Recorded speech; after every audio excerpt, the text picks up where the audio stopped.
se o meu nome estivesse nesta carta, o que será que Paulo diria de mim? Pensa assim, se o seu nome estivesse nessa carta, o que ele iria dizer de você? Porque aqui ele cita vários irmãos e fala de algumas particularidades de cada um também, e principalmente coisas elogiosas, né, que ele fala desses irmãos. Tíquico, irmão amado e fiel ministro. Eu talvez pudesse falar que eu sou um irmão amado, mas será que eu sou um fiel ministro? Um ministro é aquele que ministra com fidelidade, que é fiel, é que nem o garçom, ele é um ministro, né? O garçom é aquele que ministra a comida, traz da cozinha para servir os comensais. Acho que não fala mais comensais, né? Para servir as mesas das pessoas que vão comer. Então ele tem que ser um fiel ministro, ele não pode cuspir no prato. Ele tem que vir e fazer um bom serviço. E Tíquico é chamado não só de irmão amado, mas de fiel ministro e conservo no Senhor. Ou seja, ele agia em concomitância com o que Paulo fazia. Que Paulo se considerava também um servo do Senhor, e Tíquico era um conservo do Senhor. E ele vai então falar de como Paulo estava. Ele vai levar notícias de Paulo para os irmãos de Colosso, quando ele fala aqui no versículo 8, o qual vos enviei para o mesmo fim. Que fim? Para levar notícias, para saber como que eu estou, para que saiba do vosso estado e console os vossos corações. Então ele ia levar notícias de Paulo e ia depois trazer notícias dos irmãos de Colossos. E depois ele fala no versículo 9, juntamente com Onésimo, um escravo que fugiu do seu senhor, transgrediu a lei, acabou preso em Roma. É isso que ele fala dele? Não. Nós nunca devemos querer buscar no passado de nossos irmãos coisas que possam denegrir a sua reputação. Nós devemos sempre olhar para eles agora como Cristo olha para eles. Onésimo tinha sido, sim, um escravo, tinha fugido, sim, do seu senhor, tinha sido preso, tinha sido pego, porque praticou um crime. Naquele tempo, o escravo fugir do seu senhor era crime, ele era sujeito à prisão. Mas ele é chamado daqui de Onésimo, amado e fiel irmão, que é dos vossos, ou seja, ele era também de Colossos, né? Eles vos farão saber tudo o que por aqui se passa. E o interessante é que, provavelmente, Paulo tenha enviado essa carta para como é que chama o outro lá, que é Filemão, tem enviado essa carta para Filemão, que era o dono de Onésimo, que naquele tempo havia escravidão. Não pense em escravidão como a gente pensa no Brasil colônia, não era nada disso. No Brasil colônia, os escravos eram tratados como animais, mas nesse tempo aqui, uma pessoa podia, inclusive, se fazer escravo para pagar uma dívida. E depois de pagar a dívida, ele ter a libertação. E os escravos não eram escravos por cor de pele também, nada disso. A escravidão por cor de pele começou com os muçulmanos, muito tempo depois, lá pelo ano 1000, mais ou menos. Então esse Onésimo era o escravo de Filemão. E quando a gente lê a carta de Paulo a Filemão, é muito bonito ver como Paulo intercede para que Onésimo, que provavelmente tenha sido aquele que levou a carta, né? Para que Onésimo receba, para que Filemão, melhor dizendo, receba Onésimo sem dificuldade. E Paulo dá um bom testemunho de Onésimo. E lá na carta a Filemão, ele fala isso no versículo 10, Filemão, capítulo 1, versículo 10. Peço-te por meu filho Onésimo, que gerei nas minhas prisões. O que quer dizer isso? Onésimo se converteu na prisão, juntamente, ele estava com Paulo. Deus permitiu a fuga dele, Deus permitiu que ele fosse preso e que ele fosse aprisionado na mesma prisão de Paulo. E por isso que ele deve ter escutado o evangelho de Paulo na prisão. É interessante, o Senhor faz coisas que às vezes a gente não entende. Às vezes a gente não entende. Tem um versículo no evangelho quando o Senhor lava os pés dos discípulos, e eles ficam meio indignados e tal, o Senhor fala, agora vocês não vão entender, mas depois vocês vão entender. Então tem coisas que nós não entendemos na hora. Por que o Senhor age como Ele age para conosco? Todo mundo aqui já teve alguma grande decepção, todo mundo aqui já teve alguma grande enfermidade, alguma grande perda na sua vida, e não entendeu, e pensou assim, por que eu? Por que eu? Por que isso para mim? Né? O que aconteceu que o Senhor permitiu isso? Ele não permite nada que não seja para o nosso bem.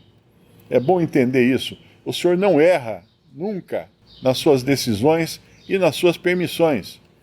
E se Ele permitiu que Onésimo fosse preso, é porque Ele sabia que ele precisava ser gerado de novo na prisão. E foi Paulo o instrumento que o Senhor usou para gerar Onésimo na prisão. Peço-te por meu filho Onésimo, que gerei nas minhas prisões, o qual no outro tempo te foi inútil, foi um escravo inútil, mas agora a ti e a mim muito útil, eu te tornei a enviar, e tu torna a recebê-lo como as minhas entranhas.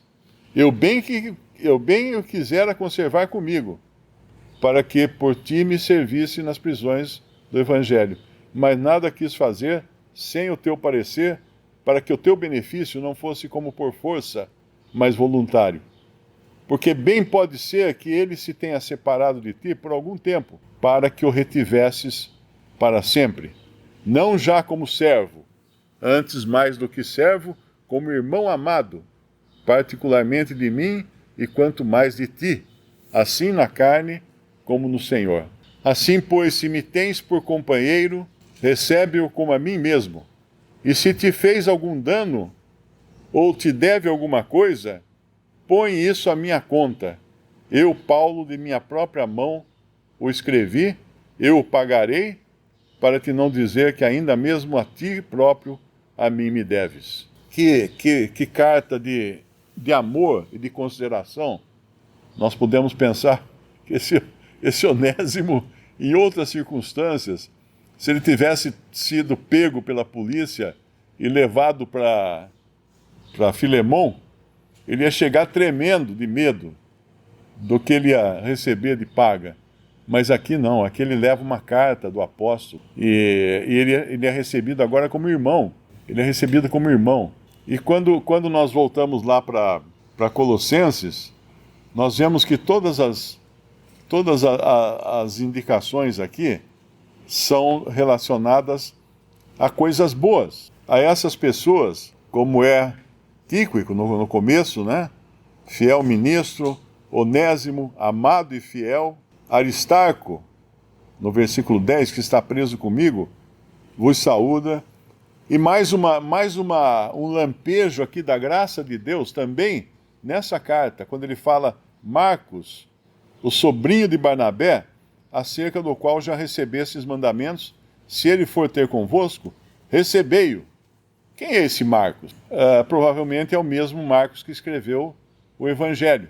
E é o mesmo que um dia abandonou Paulo, não quis ir com Paulo, e se separou de Paulo lá em Atos, em algum lugar em Atos, a gente lê dessa discórdia que Marcos tem com Paulo, e não segue mais junto com Paulo, e ele desaparece do relato ali em Atos. Mas ele reaparece agora aqui como alguém que precisa ser recebido em amor, que era o sobrinho de Barnabé. Se for ter convosco, recebei-o. Então era que um dia a gente falaria que ele pisou na bola, porque na hora que decidiram para onde iriam, ele não quis ir com Paulo. E isso, claro, deixou Paulo triste, mas certamente depois ele aprendeu com aquilo e voltou à comunhão, voltou a reconhecer que o Senhor estava guiando Paulo e ele perdeu muito de não ir com Paulo. E agora nós sabemos que ele foi escolhido, inclusive, para escrever um dos evangelhos. Se nós buscássemos na biografia de algum homem importante, quem eram sua genealogia, os seus parentes próximos, nós só veríamos coisas boas, né? Porque normalmente em biografias eles não falam mal de ninguém, né? Do que é biografado. Até, inclusive, na Rússia, os livros de escola, de história, do comunismo e tudo mais, todo ano precisavam ser revistos e tinha fotos de membros do partido que eram apagadas dos livros. Porque o cara caía numa desgraça lá, era preso, era condenado, era mandado para a Sibéria. Então, todos os anos, os livros escolares tinham que mudar as fotos, o que dava um trabalhão muito grande, porque não tinha Photoshop naquele tempo, né? Eles tinham que fazer isso na base do estilete, cortar a foto e montar de novo a foto. Mas nas coisas do Senhor, Ele tem sempre o caminho de volta para aquele que se desviou, para aquele que um dia colocou em dúvida a ação do Senhor, como Marcos fez com Paulo, escolhendo um diferente caminho na obra do Senhor. Mas nós vemos que o Senhor restaurou Marcos, e aqui nós o vemos novamente, ele volta para o fio da história, para o fio da meada da história, porque tinha sido restaurado. Atos 3, 13 e 13. E partindo de Pafos, Paulo e os que estavam com ele chegaram a Perge, da Panfilha. Mas João, esse é o João Marcos, apartando-se deles, voltou para Jerusalém. Também uma outra passagem em Atos 15, 37, diz assim: E Barnabé aconselhava que tomassem consigo a João, chamado Marcos. Mas a Paulo parecia razoável que não tomassem consigo aquele que desde a Panfilha se tinha apartado deles, e não os acompanhou naquela obra. E tal contenda houve entre eles, que se apartaram um do outro. Barnabé, levando consigo a Marcos, navegou para Chipre. E aí então Marcos desaparece do relato de Atos, e o relato fica concentrado em Lucas, né? Principalmente.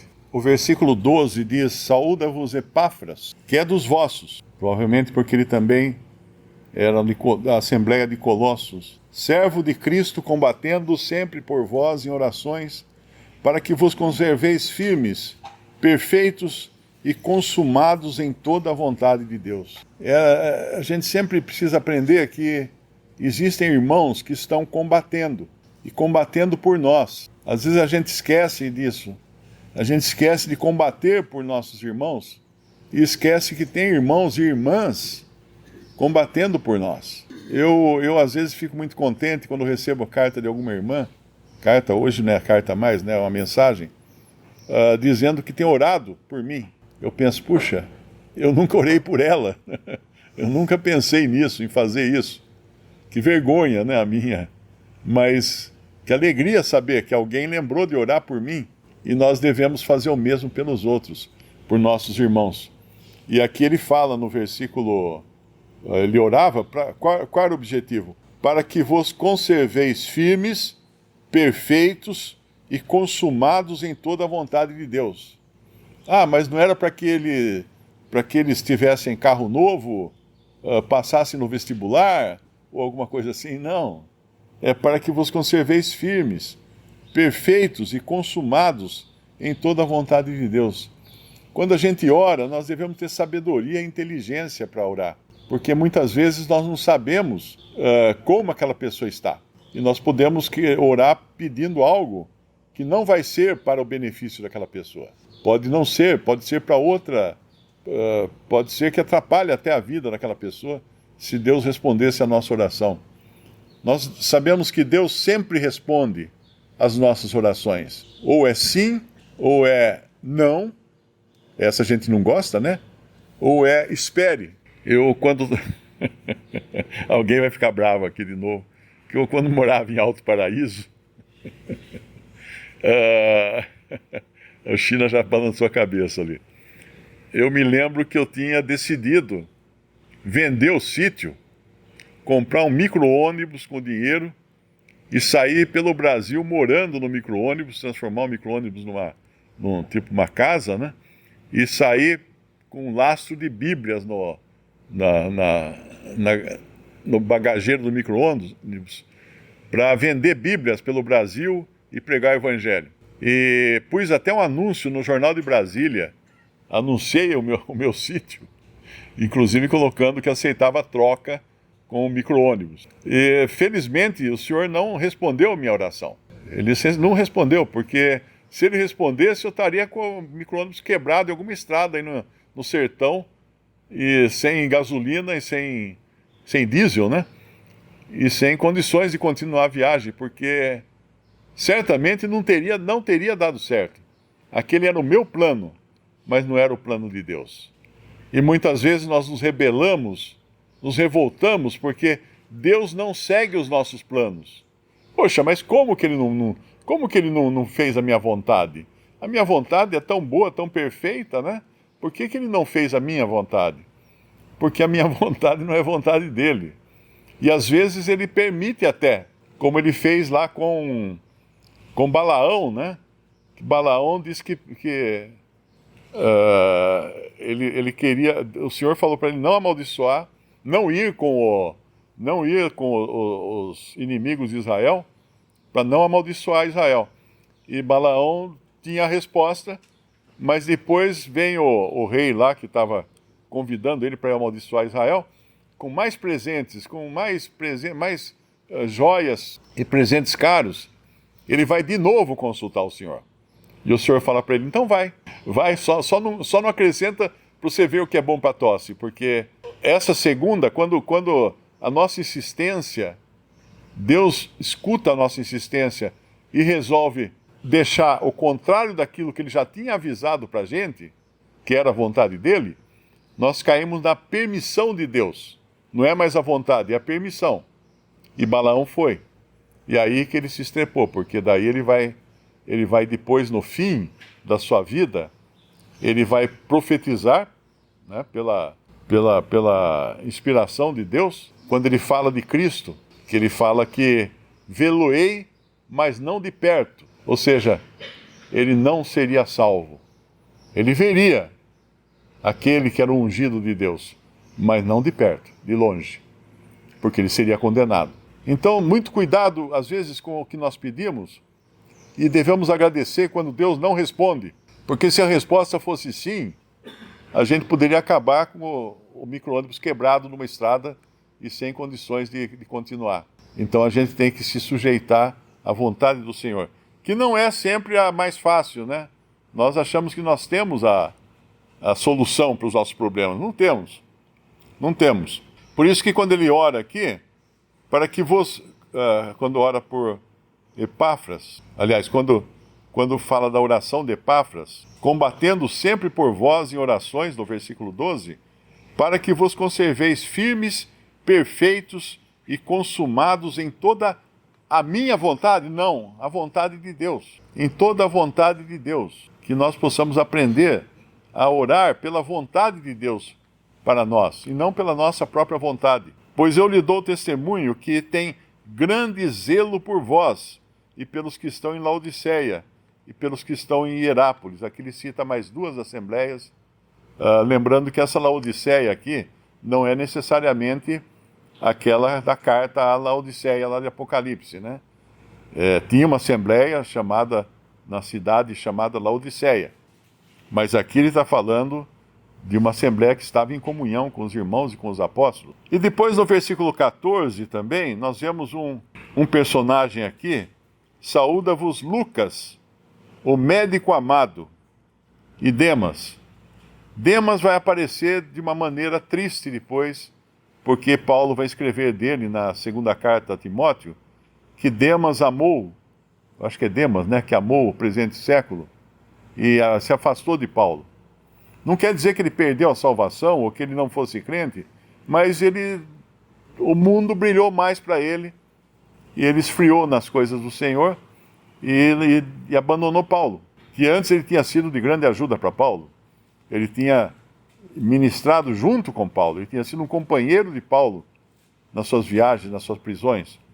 Mas aqui nós encontramos Lucas, o médico amado.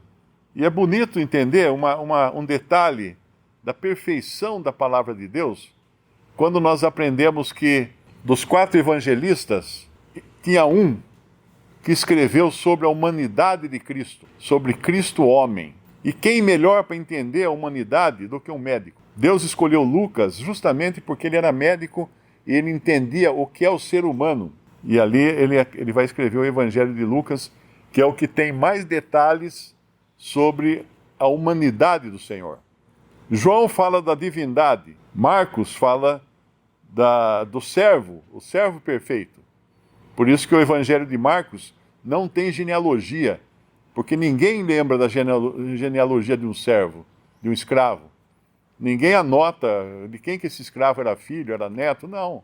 Porque o escravo é um escravo, o servo não tem, não precisa ter genealogia. Mas Lucas tem.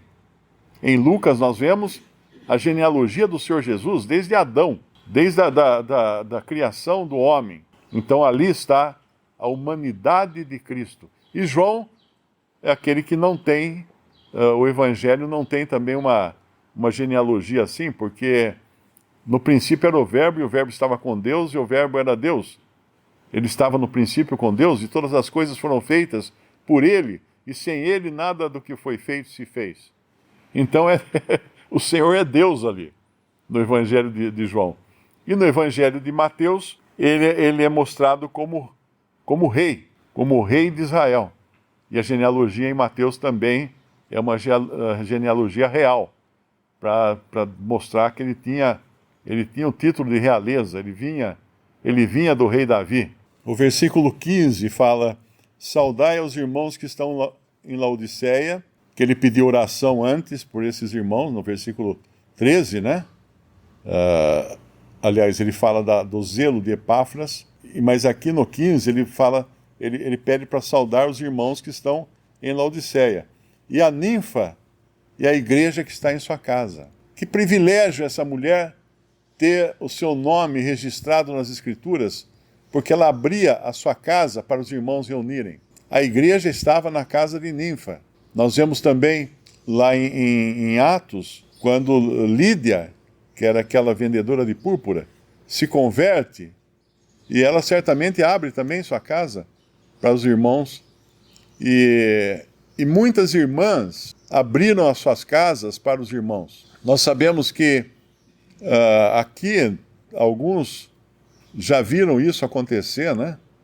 De irmãs que tiveram uma ação ou um trabalho bastante ativo na recepção de irmãos, da Assembleia, na recepção de servos do Senhor, daqueles que também viajavam para pregar o Evangelho e tudo mais.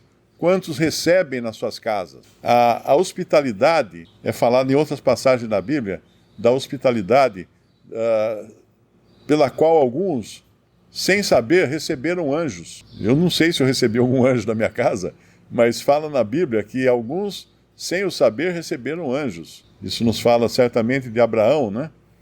Quando o Senhor e 2 anjos estiveram visitando a tenda dele, e ele mandou matar um novilho, mandou fazer uma refeição para os 2 anjos e para Abraão. E depois, quando Abraão indaga algumas coisas do Senhor, o Senhor fala: não revelarei a Abraão o que vou fazer? Porque aqueles que recebem o Senhor recebem também um privilégio de conhecer mais de perto a vontade dele. Porque quando os 2 anjos vão para Sodoma, Abraão não fica sozinho, ele fica com o Senhor. E o Senhor fica revelando mais coisas para ele.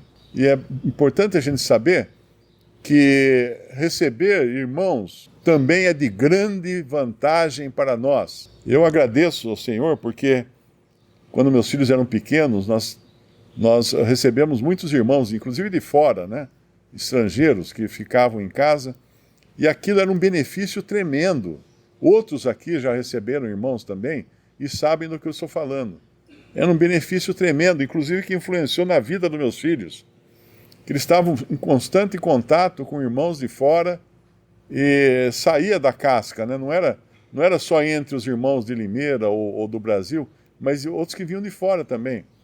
E isso foi muito proveitoso. Nós precisamos lembrar sempre de sermos hospitaleiros, como foi essa ninfa, porque ela recebia a igreja na casa dela. Nós temos aqui um casal que recebia a igreja em sua casa também, e certamente isso foi de grande proveito. O senhor não apaga essas coisas do seu caderninho. Pelo contrário, estão anotadas lá em memória para sempre. Estava lembrando aqui de uma irmã que já não está entre nós, né? A Inês. E o quanto o Senhor usou essa irmã. Era uma matriarca da Assembleia, né? Porque o quanto o Senhor usou essa irmã, inclusive para mim. Porque o primeiro contato meu foi quando eu pedi para minha mãe ligar para a Inês e para perguntar onde é que os irmãos reuniam.